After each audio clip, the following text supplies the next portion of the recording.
चांदी के भाव ऑल टाइम हाईज पर हैं। उसके बावजूद भी चांदी के खरीदार इसे ले रहे हैं और इसी वजह से चांदी में अब एक प्रीमियम बन गया है। चांदी के भावों की अगर बात करें तो $51 प्रति आउंस पर इसके लेवल्स हैं।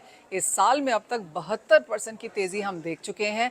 भारतीय बाजारों की अगर बात की जाए तो 1,60,000 रुपये प्रति किलो के ऊपर अब यहाँ पर चांदी बिकने लगी है।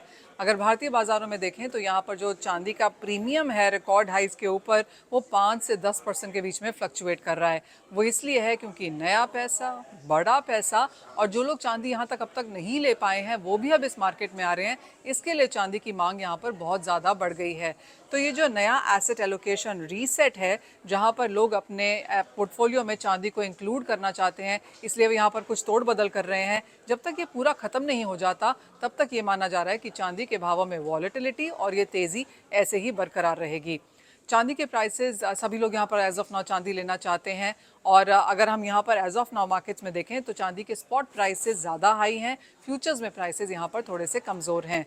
ओवरऑल चांदी में जिस तरह की मूवमेंट है, मार्केट्स को लगता है कि फेड रेट कटौती की वजह से, डेफिसिट की वजह से इन्वेस्टमेंट मांग बहुत स्ट्रांग है, ईटीएफ की खरीदारी ज़ोरदार है। इन सब के चलते चांदी यहाँ पर सपोर्ट में रहेगी और इतनी ज़्यादा मांग है कि चांदी डिलेड डिलीवरीज दिखा रही है। आपको चांदी अगर आज चाहिए तो पूरी मिल नहीं रही है, ज़्यादा पैसा उसका देना पड़ रहा है, बैंक्स को ज़्यादा लीज रेट यहाँ पर पे करना पड़ रहा है। तो ये सारे फैक्टर्स एज ऑफ नाउ चांदी में हैं। ओवरऑल बाजार को लगता है कि अगले 2 सालों में चांदी के प्राइसेस 42 और $70 प्रति आउंस के बीच में कारोबार कर सकते हैं।